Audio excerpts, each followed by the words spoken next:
Alright, so here's the latest. Snowing like crazy. Coming down so hard. It's about 29 degrees out. We had a pretty severe rainstorm last night. Washed all the snow off the trees.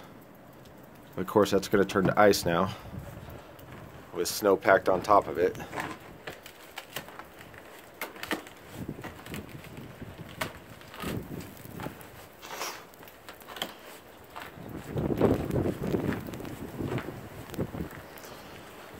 We cleared the driveway yesterday. Not clear anymore. We still have power, which is awesome. We didn't lose power last night. Thought we were for sure, but there's a company up here called Hotline that makes sure everything's running well. They do an awesome job.